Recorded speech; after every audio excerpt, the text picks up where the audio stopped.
Hi everybody, welcome to Friday. The weather's gorgeous. This is a fantastic Ottobrata Romana. It's like Indian summer. Right behind us is the Supreme Court building. Basically, same idea anyway. I'm here with Gracelyn. I'm Thomas. We're going to be strolling around a little bit in this neighborhood, principally built up in the 19th century with the unification of Italy. And strolling around the banks of the river, and then ending up looking at the sun setting back behind Vatican Hill. So I'm gonna pass this right over to you, Gracelyn. Sure. Okay. Hello, everybody. And like Thomas said, it is a beautiful day, so it really is a lot of fun to walk around with you tonight. And thank you, David, for waking up for us. We're going to take a little bit of a walk in an area which is in fact called Prati. Now, this area, we are on the other side of the Tiber River from the area everyone's more familiar with, the area of the Pantheon, the Colosseum, the Seven Hills of Rome. But this area, if you look around, we have got some quite beautiful buildings. I'm just going to try, to switch the view for you. Here we go. I'm new at technology, guys. Give me a break. And you can see we've got some really large streets around here. We've got some straight corners around here, which is something that we don't normally see in the city of Rome, especially when you're in the historical center. So large roads, straight streets, what does that mean? This is a really, really new part of the city. And guys, I want you to imagine back in the time period of the ancient Romans, this zone of Trans Tiberum, the other side, really wasn't utilized too much, except for things like, well, there were gardens of wealthy families. We know Domitian's wife had a series of gardens out here. We know the famous gardens of Nero, right? Because the Vatican area, Vatican or Vaticano was here. And this area was gardens, areas for entertainment, basically. Now, the area will change over time. By the time, imagine, we get to the founding of the new country of Italy, so 1861, Rome is not going to join the party until 1870. That's when they're going to choose to use this area of land. And by the way, guys, I said the name was Prati, which means fields, so it gives you an idea of what was out here. There was a wealthy cardinal who owned the majority of this property, and they said this will be a place to do urban development, which they do. So it will be really sped up a little bit in the time of the 1900s, and a wonderful mayor of Rome, actually it was Rome's first Jewish mayor, and this is Ernesto Nathan, excuse me, I almost forgot his name, he's one of our favorites. And this is when they changed this area. There's going to be tribunales, courthouses that are built in the area. At the same time, from the 1800s up until 1911, they are building a structure which Thomas is going to tell you a little bit more about. And this is going to become an area for people who work for the government. And guys, to this day, pretty much it is lawyer central. It has lawyers, we've got accountants, it's got people who work for different arms of the government in the area of Prati, which means we got a lot of day workers coming in too. So we got a lot of cool restaurants, cool wine bars, cool shops and different things. But why don't we show you a little bit of a building across from us. I'm going to pass to Thomas, and then we got to talk about, well, this guy, let's see if I can do it. I'm only learning, guys, with the joystick here. Oh, there we go. And there we have the Count of Cavour, known as Cavour. In fact, this piazza is named after him. He's basically the architect of Italian unity. He works the diplomacy. He was effectively the prime minister of the king of the Kingdom of Sardinia, which ironically has a capital in Turin, as in the Shroud of. That's up in the mountains near the French border. In fact, interestingly, trades off for French support the homeland of the royal family of the Kingdom of Sardinia, the Savoia. So it's in French that's Savoie. It basically trades off this land with them in exchange for some other things and support. But precisely because of his role in piecing together diplomatically all that was required to unify, well, militarily, politically, administratively, etc., this new kingdom now of Italy, this massive piazza on this side of the river here, named in his honor. And as you can see, it's not exactly a park. It is a piazza. And you see the kids are out, families are out, teenagers sitting way too damn close to each other. Gosh darn those teenagers for not following the rules. Whatever. But this is not a neighborhood that I typically spend a lot of time in. However, there are many times that I found it convenient to end, especially coming from the Vatican, because again, as Gracelyn said, there's some really fantastic wine bars, cafes, etc. here in this space. This building, built at the same time some of you have seen or heard of, the building that after World War I, American soldiers called the wedding cake. It's on the other end of town, but it comes from the same time. Now that one is the funerary monument of the first king of United Italy. But that monument itself sponsored basically effectively by his son, the next king, Humbert I. And this building kind of builds about the same time. It's not a little over the top. It's a lot over the top. Some have sort of accused Italy, certainly at that time, kind of architecturally, just fake it till you make it. You know, they're saying, we're not a new country, we've been here forever. We're going to dig out in the backyard of the mayor's palace and show you. That's the other. Well, that's when they begin systematically excavating the Forum. And we're just back and playing with the big boys.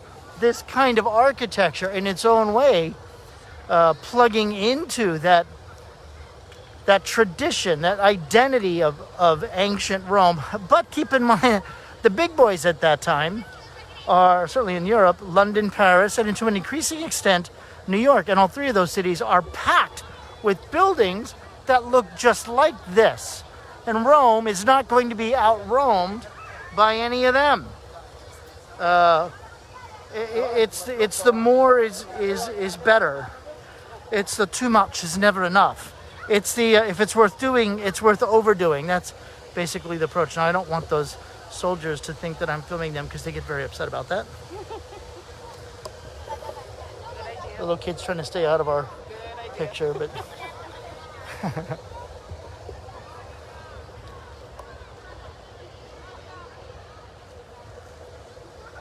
going to start heading toward the river here. So tell me, do you like it, Thomas? I love it. I do. It's basically, it's booked drag. And what's not to love about that? Guys, I will tell you a secret that, there are two buildings in Rome particularly that are, do you like it, do you hate it? And Romans have a lot of really, really strong feelings. Love it. Do you? Do that again? I didn't catch you. There we go. So for me, well, yeah, it's I don't know. You can judge for yourself. It's a little bit much. Judge for yourself. Judge for yourself. It's the Supreme Court building. But I do love that they've got like that rustic blockwork, which we know the Emperor Claudius loved, yet there's a bit of Renaissance thrown in there. There's a bit of Baroque thrown in there. There's a whole lot of everything thrown in here. And guys, if you look all the way to the top, let's see if I can get a shot of that.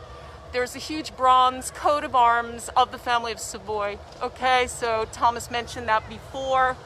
So at this point, you can see our Cavour looking across. And Thomas, what is the famous statement of Cavour after Italy was finally unified? Or the guy who basically breaches Porta Pia. Or breaches Porta Pia, exactly. Which is when the city of Rome finally is the last of the cities fall. He said, we've made Italy.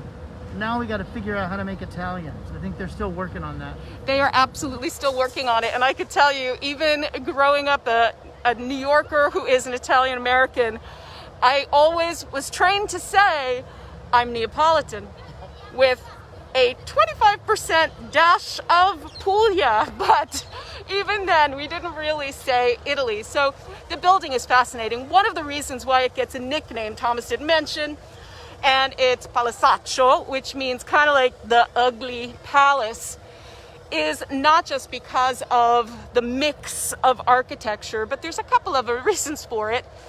One, they couldn't figure out why it took so many years to build. So some people thought, well, maybe someone's getting a couple of kickbacks on this puppy. So they put in a group to kind of see why it took from 1888 to 1911. But also, there was a few other reasons. Guys, this zone in Prati was pretty much razed because of problems with flooding. And now we're just waiting to cross the street over here. Or which is the best way to go, Thomas? I'll let you pick. Yeah, there's no best way to go. That way, through the parking lot? Let's go this way. Yeah, we'll sneak through the barrier, excuse me, guys, and make our way to the parking lot. They had serious funding issues anyway. I mean, it was just a wild west of real estate development. And ironically, So true. while the Vatican, of course, they've lost their country for most of the last previous 1,500 years. Rome is a capital, but it's the capital of the Papal States. The Pope is the king. Now he's lost that in this kind of standoff for 60 years until 1929, when Mussolini, effectively as prime minister, negotiates a peace between the king of Italy at the time and the Pope, whereby the Pope now recognizes the legitimacy of the King of Italy. The King of Italy recognizes the birth of a brand new independent nation state, the world's smallest country, Vatican City State. In the meantime, of course, for 60 years, not one pope left basically what is now Vatican City, sort of in protest. And the noble families who supported the pope all wore black, like they were in mourning. Interesting, for that institution of the papacy, although for them, this whole idea of the Kingdom of Italy was sticking a finger in God's eye. That didn't keep them from investing in real estate ventures. It's true. A lot of people were making a lot of money off of the real estate ventures, if you think of the area. They went bankrupt. They were literally on the verge of bankruptcy. You know who saved them? Well, it was an international effort, but New York. Ah, there we go. New York to the rescue. Okay. Headed the effort, the international effort, to save the Vatican from bankruptcy for their irresponsible, because the entire country, now the huge country, is teetering on the verge of economic collapse. It's hard to imagine now a time when a country can nearly go bankrupt because of irresponsible real estate development and subprime mortgage schemes. Never. Hard, impossible to imagine now. Oh, there's something I didn't mention that was discovered when they were building the massive substructure to hold this. And guys, once again, you can't even imagine how large the building is. So I'm going to try to give you an idea here. It is so large when they were building that substructure that they had to stabilize it more than once. Actually, they had to stabilize it many times. Even in 1970, there was a huge restoration here. It had to do with stabilizing the building. And, whoops, sorry, showing you the sky there. When they were digging to put this basement in, they found a burial, and they found a burial of a woman, a very young woman buried with her doll. And we've got two of these dolls in Rome. One of them is in Palazzo Massimo. And the one that was discovered here is fantastic. It's carved in ivory and it has joints and it had beautiful, beautiful hair. Actually, to me, Thomas, I don't know if you agree, but I think the doll has the hair of Julia Domina because I think that is the time period. I don't recognize it. Yes, that wig that the Emperor Septimius Severus, his wife, would wear these fantastic wigs. She was from Syria. So that was early 3rd century, late 2nd century, late 3rd century, early 4th century. What is it? No, I'm getting my dates wrong here. 183 to 11, if I remember correctly. There we go. Okay, guys, we're almost at the Tiber River, by the way, because this goes from the piazza and it stretches all the way across to the bridge. So, are you getting oriented, David? Can you see where we are? Here we go. Yeah, let's try to show the front too. Because if you cross this bridge, guys, just to give you a sense, because I know so many of you who watch us have in fact been to Rome before. And if you see, there's cars, there's traffic where we're walking. No sidewalk, we're not supposed to be here, but sorry. Right across the bridge, you would get to Piazza Novona. Okay, just so you know where we are. So down to the right would be the Vatican. And right across from showing you from the trees, that's Piazza Novona. And here we go. I'll pass off the wand. You're better at it.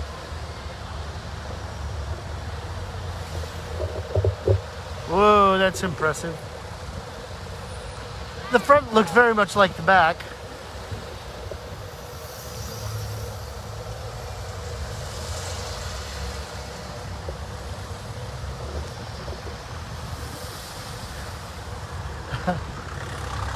We don't have to be insured, David. We live in a civilized country. Oh, I'm going to get in trouble for that. Oh, you never get in trouble.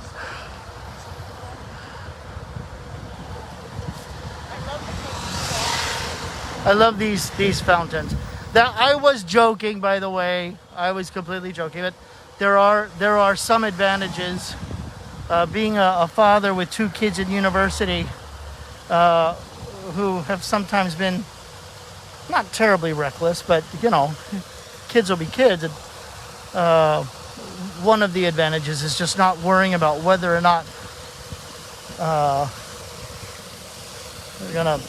we're gonna go bankrupt getting care for our kids,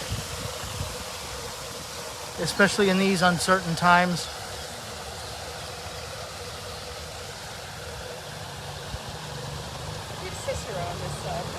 Yeah, of course, on the front of this thing, you've got some of the great leaders of Roman history, especially in terms of theory of law. Cicero right there on the left. Cicero, a contemporary of, well, Julius Caesar, for example.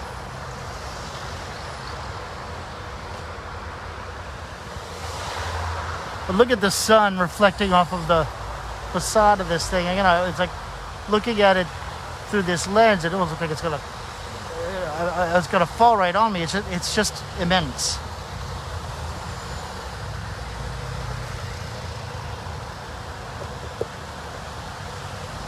And I guess let's across the street here. Here, though, David, we're going to wait for the little man to turn green. I think that's the best idea, Thomas. Yeah. But this is the bridge just up ahead of us that crosses the Tiber River. Well, you looking back this way, you can see the sun just beginning to sink a little lower into the sky.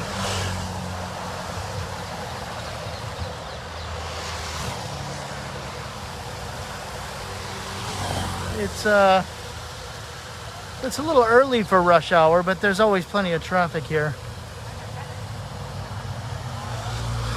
The city has never been whitewashed. Often we see these models of ancient Rome and, you know, just these white plasticine models. That's not the way it was at all. Even in ancient times, the city was very colorful. Certainly from the time of the Renaissance, when so much is covered in plaster and, you know, stucco, and then painted with these sort of warm, earthy colors. And you really get that as the sun starts to go down, flashing off of, whether it's the warm, white, creamy travertine or those butterscotch buildings. Like Gracelyn's very autumnal attire fits right in with the color scheme going on here.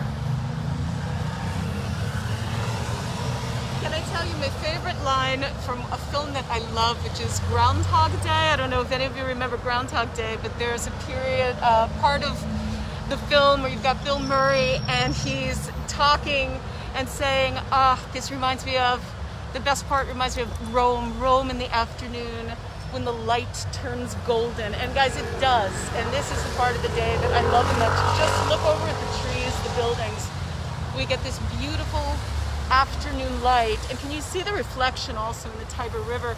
And guys, please remember too, you know, we talk a lot about this when we tour with you, that the problem in Rome was always the flooding going back to antiquity. And as a matter of fact, where we were walking, Julius Caesar wanted to reroute the Tiber River to go through Vatican because there was nothing out there. Nobody cared about it. And of course, he was planning on taxing the uber wealthy to do that, which is one of the reasons they had him assassinated. Oops.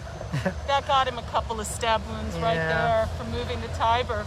But you can see how modern times they cut through the left bank, the right bank. Down below, it's actually really nice. There's areas for running, there's areas for bike paths.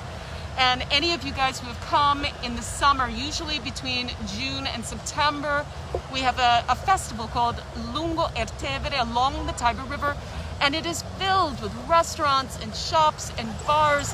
One year they put in dance floors and wood for ballroom dancing and areas for shows, all kinds of great stuff. So the Tiber River is very much utilized nowadays, not in the way it was of old. You don't see any ships or things coming through here.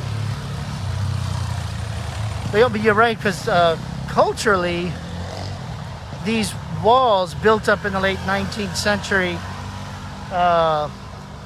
to protect the city from the flooding. All right, I'm not waiting for the green light now.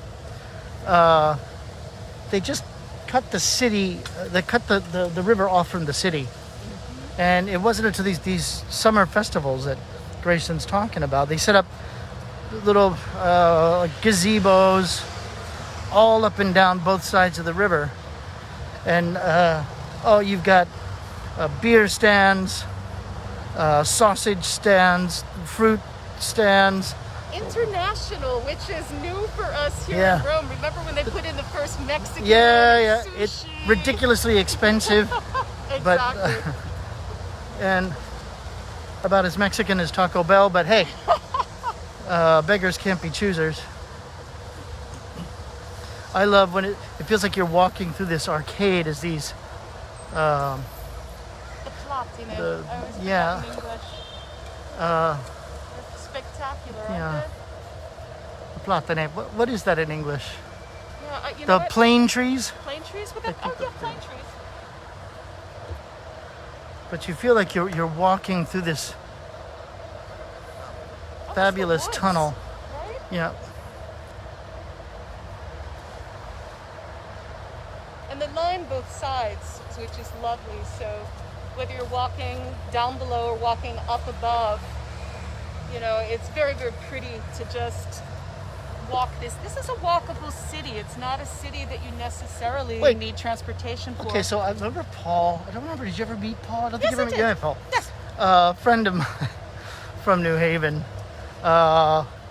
We had this joke. He just referred to it again in a conversation the other day. He said, well, from what I hear, Rome is a very walkable city. He was making fun of me because basically just after I'd moved here and I got a little lost and it took us much longer to get home than I had anticipated.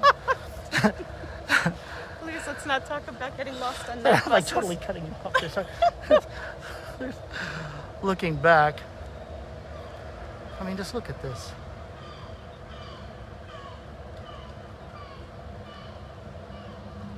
Yeah, the light really is spectacular. And yes, up ahead where we're walking toward Angelo is indeed Castel Sant'Angelo. Yes. Castel Sant'Angelo. And it's a shame because usually this area is just a lot more lively, at least, you know, right here where we are now, kind of little mini garden. And when it's doing what it usually does, reminds me a bit of Paris, frankly. There's an old carousel here. You can see that just up ahead. And you can see, of course, the Palazzaccio, the Corte di Cassazione, again, functioning more or less as what we would call a Supreme Court. But usually this carousel, the kids are on it. You've got the little garden, and all along the river here, normally there are the little book stands, old, new, used books, on a very small scale. There are a couple places like this in the city. One is near Termini Station, the main train station, and another one right here, and over near the Borghese. Like you have along the banks of the Seine, again in Paris, the stalls of Les Bouquinistes. Similar kind of thing here. But those guys just have no business right now. They just, it wasn't worth paying for their spot. They just folded up and just on pause, just waiting for the storm to pass. But while we're all waiting for the storm to pass, look at these spectacular places we get to sit and hang out and hold our breath. You could see where we've got little books around the sides. So typically you could come and get a coffee after you just bought like an antique book or something, and play music, sit on the benches. Can you see all the different benches, guys? There's beautiful marble benches around. So it's pretty. And you know what's really lovely? When we get to the Christmas season too, this area is a lot of fun, and they will Christmas it up a bunch. And as we get closer to the area of the castle, there is a section where they occasionally put in ice skating rinks, almost every year, right, Thomas? They put in an ice skating rink, and I love it because especially if you're touring in the castle and you get up to the upper level and you look down below and there's all these people just ice skating. Oh, monopattini. Yeah, we love them and we hate them. Like I said, it's a walkable city, right? It's a walkable city. Do you feel the presence of Hadrian? Oh, of course you do. And that's exactly what we'll look at. I might as well start her off here. Guys, this area of Prati, like I mentioned before, Trans-Tiberum in the time of the Romans, I said there were gardens, areas even of entertainment. They talk about Trajan having a naumachia here, which would be stadium for those mock naval battles. There are a couple of aqueducts too brought in from the area of our volcanic lakes to the north, like Lago Bracciano, Lago Martignano, and those were for the gardens. And when Hadrian is planning for his mausoleum, because Mausoleum of Augustus is long complete, this is where he chooses to build. And guys, can you see down below, we'll talk a little bit more, and Thomas will, I'll give Thomas, pass the stick for the Middle Ages for him, and give the man something he loves, but we'll talk about how it turns into a fortress. But basically, it's Hadrian right across from the opposite side of the river. So looking back again, guys, to the opposite side, that was the Field of Mars. That's Campus Martius. That's the military base. So a bridge will be built named after the family name of Hadrian, and it will lead over to a large mausoleum. Now, the bridge that we're going to look at has been, let's say, rebuilt, fortified many times. There's still pieces of the ancient bridge which are down below, and actually they found a lot of it when they were working on the Tiber River. But when you're looking at the castle, just remember that it is that circular portion, that real rough stone that you're looking at, that is the oldest section, okay? And then how it will be changed, how it'll be morphed over the Middle Ages, the time period of Middle Ages, and of course up to the time period of the Renaissance. But you just went you went from ancient, and then there's that middle stuff. I know, because I left the middle stuff for you. We have 1,000 years of nothing. a friend and colleague who used to call them the 1,000 years of nothing until every year for her birthday I just bought her a book on the Middle Ages. She says, it's remarkable how many things were happening in the 1,000 years of nothing. Happened. It's kind of cool. Here, he builds this mausoleum, but it's right, and we'll see this rather well in a few minutes. It's right at a crook of the river. And I'll flip this around for a minute. And Romans realized pretty quickly that it's at a strategic. Oh, you don't want to see my. It's right at a strategic point at the creek of the river, and already when the most recent massive walls go around the city, they're not medieval walls; they're ancient walls built in the 3rd century by an emperor, and the neighborhood just south of us was the only neighborhood on the west bank of the river that was included in those walls. And this fortress was basically, this mausoleum that we see behind us here was used as a fortress and basically becomes an integral part of those city defenses from the late 3rd century. And that's the purpose that it serves for much longer than it served as an imperial mausoleum. I mean, it serves as that basically all the way up into the 19th century. I mean, in a single structure, you have, imperial mausoleum, medieval fortress, used, they already start in the later 1400s, but especially in the 1500s, when Rome is sacked in 1527 by Germanic troops, loyal now to the principles of Martin Luther. Popes begin using this truly as the fortress. Decorating it really prettily. We have spectacular 16th century frescoes in there. Paul III in particular spent quite a lot of time up here. Paul III is the guy who's responsible for having Michelangelo complete the Last Judgment in the Sistine Chapel, which he's working on in his 60s. But you can see here, this is a moat. I mean, it was a bastion-like establishment. Use it as a fortress all the way from 3rd century. And you look at it now, it looks like it. You got that cylindrical thing there in the middle. We're being greeted down there. Ciao. Bye-bye.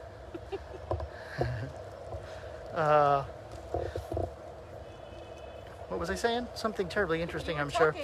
So it's rectangular. The cylindrical thing in the middle, and then rectangular thing all the way around. On the corners, on each of the 4 corners, they add this massive bastion, most famously by the Borgia Pope. The most famous of the Borgia Popes anyway, Alexander VI. Now, if it's going to be a place that serves as a fortress for the popes, and you have 4 bastions, what are you going to call them? Well, Matthew, Mark, Luke, and John. Yeah. Thomas, don't you have a problem with that? I always had a problem with saying, well, yeah, let's throw the boiling oil off of St. Luke. Well, it's because you weren't raised talking about the Church Triumphant and onward Christian soldiers. I mean, it's built right into our own traditions and history. Interestingly, mentioned in the Colosseum, Christians have never had any problem killing people. You know, you're not a Christian, I'll kill you. You're not a Christian, the same flavor I am, well, I'll kill you too. However, blood sport was in a Judeo-Christian tradition has never been cool. Not that it hadn't happened, but it's never been acceptable. It's never been cool. It's just not a thing that's promoted. Whereas in ancient Rome's, imperial pre-Christian system, that was all just fine. It's part of the way things worked. So I used to think, in fact, that they'd exaggerated that quite a lot, the role of Christianity in the ending of the games. I put it down to a lot more economic shifts. They just don't have the capital available anymore. However, I think to ignore that, I've adjusted my view on such things in recent years. And I'm looking for all of the above. And I do think there was a cultural shift as well. That said, again, Christians, historically speaking, have never had any more problem going to war than anybody else. And it's, for the glory of God, apparently. So, and certainly when you keep in mind that for an awful lot of the history of Rome, in the last 1,500 years, until 150 years ago, popes are kings. And they have armies. and allies and diplomatic squads, and they're having to do and deal with the same kinds of difficulties, the same kinds of challenges, the same kinds of threats, the same responsibilities for defense as any other medieval or Renaissance political / military leader. So, you see a building like this, it reflects that. And that lower spacer, we were pointing down to that little girl as she was telling us, Chal. It's a moat. Connect right up to the river and then wrap the river around the structure.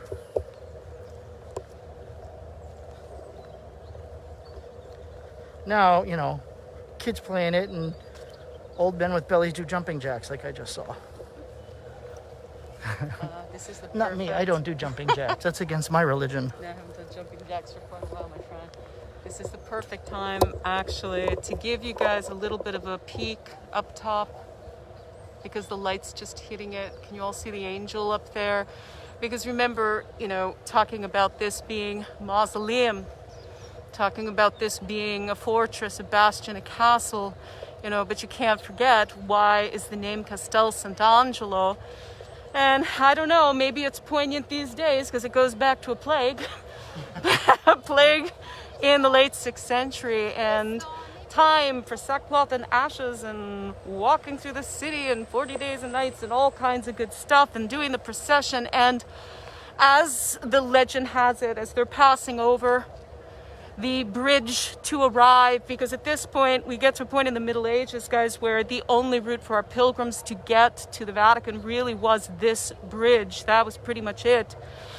They pass through the bridge and there is a vision of the Archangel Michael, and we're going to try to get you a better view. Here we go. Let me step up. There we go. And the Archangel Michael, and he is sheathing his sword, and this was taken as a sign. It was taken as a sign that the plague was over, and in fact, it was. So this is when people will start referring to this not as a mausoleum or necessarily nothing to do with Hadrian anymore. That's long forgotten, but this really is the castle of the Holy Angel. And guys, over here where you see it almost looks like 3 windows, but it really has 2 columns in the middle being held up. And I'm just gonna see, if I could zoom in a little bit, but no, I'm sorry guys, I can't. I would love to be able to show you. There are loggias, beautiful areas. The popes of the Renaissance, as Thomas said, they spent a little bit too much time here than they wanted, especially popes like poor Clement VII spent a lot more time than he had wished for. He wasn't planning on spending any time here. So they end up bringing in incredible artists, and when you have the opportunity to visit, there are just loggias and halls and incredible areas of frescoes. There's a chapel, the design was by Michelangelo. There's all kinds of really incredible things. So it's fun to take a walk inside. You can walk around through all 4 bastions. And you can walk to another area, which I'll probably wait in a second to show you. But guys, look down. Let me see if I can do this. We'll look down below. Here we go. Yeah, down is that direction, Gracelyn, so sorry. And here's the bridge. And you could see up above, let's see. And here we call it Bridge of the Holy Angels because these incredible angels. Guys, look at the light. Can you see how it's changing? I hope you could see it from here. Let's get a little closer to the angels. And because these angels were all designed by Gian Lorenzo Bernini. Originally for an event for Queen Christina of Sweden, he had created small versions of the angels that had to do with the dining table in sterling silver, they say. Eventually he'll be asked to redesign this bridge. It really is beautiful because it's still today a footpath, which is just so lovely. So not a lot of people out here now, but usually there's people selling artwork and bags and all kinds of fake Gucci and things. But you get a chance to walk through the Passion of Christ with all these incredible statues. And there's the birds, the starlings are passing through. If you see like a gray shadow This is the time of year. And I just want to show you why we decided to do this little walk for you in this direction. And it really has to do with this time of day. And you could see St. Peter's in the distance. Now, we will walk in a different direction because I want to give you a better view of St. Peter's, but The river's great. here we go. Just the colors are really spectacular. And our beautiful angels. Ah, remember these angels? The film Angels and Demons, right?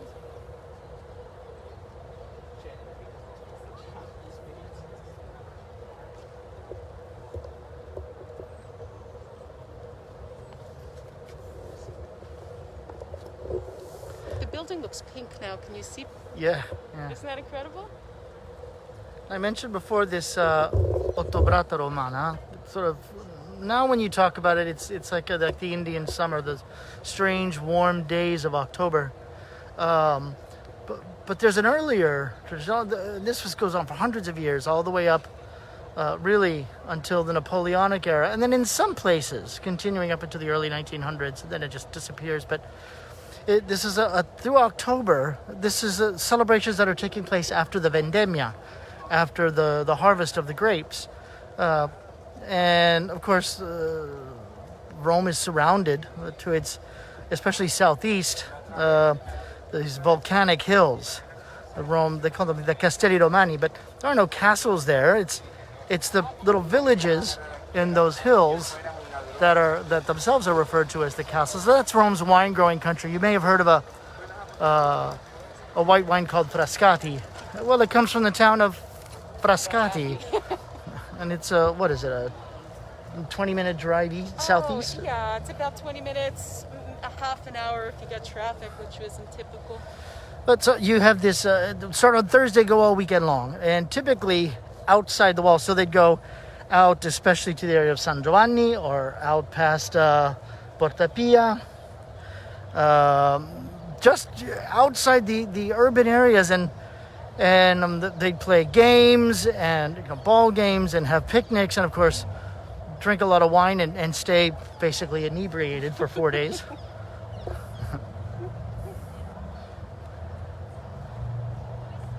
I mean, look at this.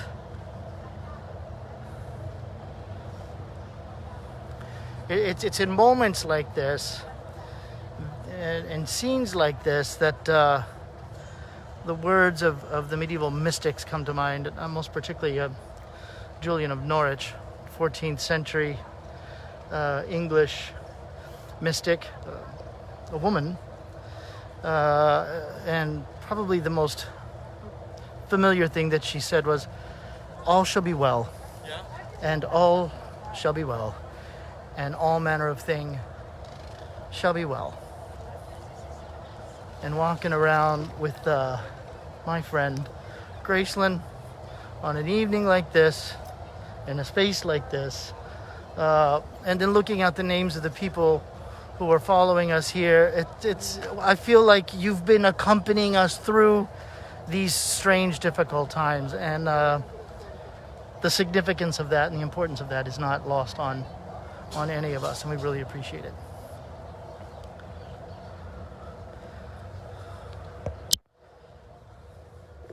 And I think, guys, There we go. we're going to wrap it up. Yeah, we'll wrap it up, and I will just double up on what Thomas said too, because when we see your names pop up and you're writing and sending messages along the way, honestly, I can't tell you how heartwarming it is, because it feels like we've got this very large through eternity family now that has been expanded in these last months. So thank you for joining us.